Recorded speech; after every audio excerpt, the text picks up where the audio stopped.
Kalau lebah sebenarnya memang sangat potensi tempatnya di sini, Pak. Memang lebih potensi karena dari dulu kami sudah berbudidaya lebah. Maka dari itu kami sekarang bahwa sudah ada program PS, kami bisa memanfaatkan di bawah tegaan. Makanya kami pilih untuk berbudidaya lebah madu untuk menambah juga penghasilan kami karena kami tinggal di sekitar hutan gitu.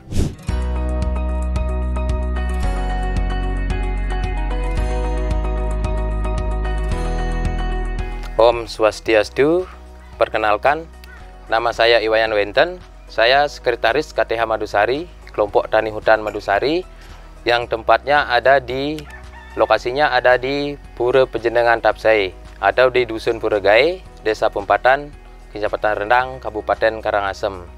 KTH Madusari ini berdiri pada tahun 2017 kami sudah memegang izin dari PS Perhutanan Sosial.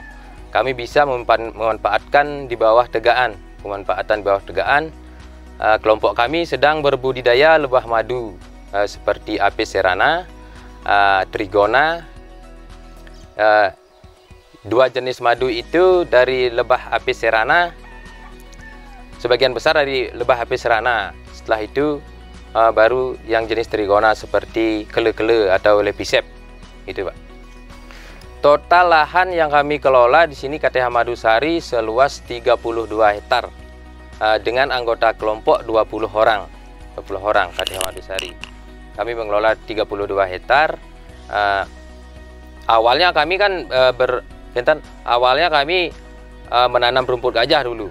Setelah itu baru kami berbudidaya lebah karena dengan program PS ini kami bisa berbudidaya lebah tuh.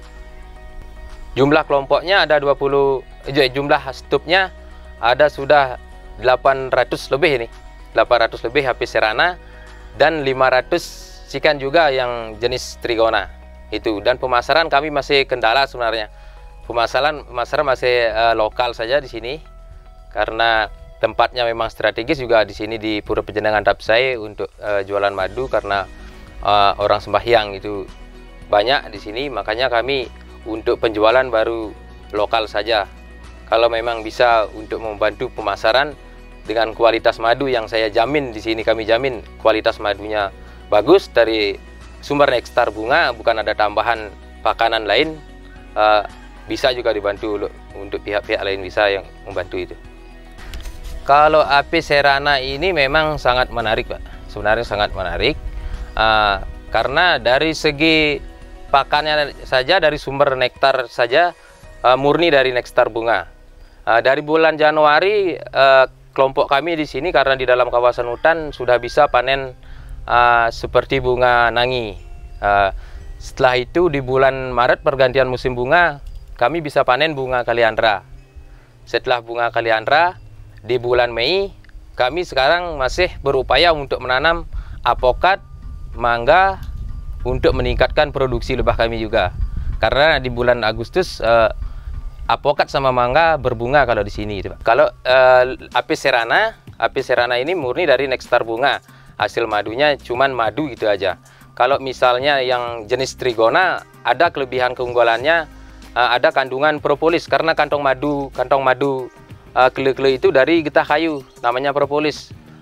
Madu kele-kele itu tersimpan lama di dalam kantong madu karena kantong madu itu berupa getah kayu namanya propolis. Makanya itu yang menyebabkan rasa madu kele-kele itu agak terasa kecut begitu. Kalau madu misalnya, kalau seperti pengalaman saya di sini di bawah, kalau misalnya ada keluhan penyakit mah, minum madu itu harusnya pagi-pagi dalam keadaan perut masih kosong.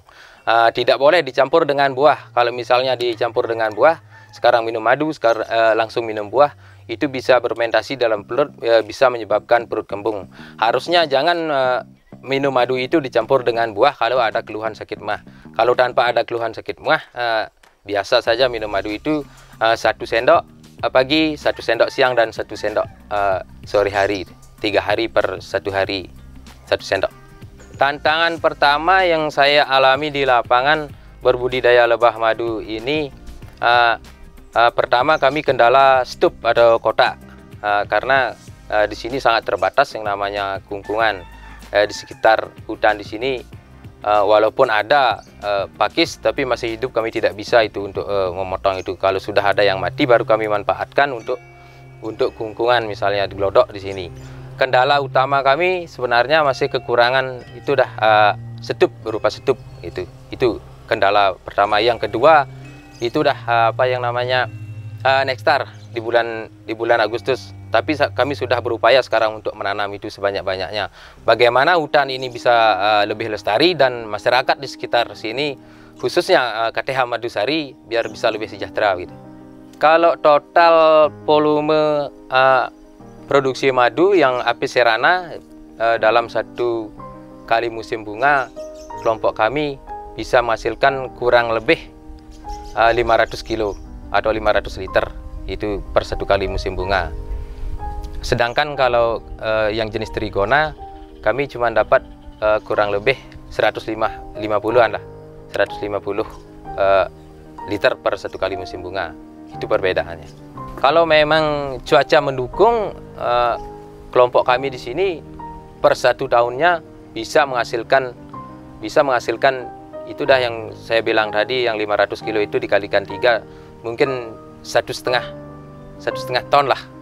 Itu yang kami dapat di sini. Tapi bukan di KTH Madusari saja itu hasilnya. Ada juga kelompok-kelompok lain karena kami di sini kan sebagai pengepul juga, pengepul madu di sini. Misalnya ada kelompok lain di sekitar kami di sini yang belum siap dipasarkan madunya, belum bisa masarkan, kami siap menampung di sini. Jadi kalau setahun total sampai ratusan juta, Pak?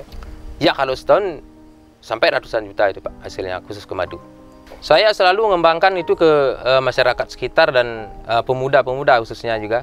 Saya sangat karena saya sangat tertarik, makanya saya sangat sering juga menghimbau teman-teman di sekitar, kelompok-kelompok di sekitar.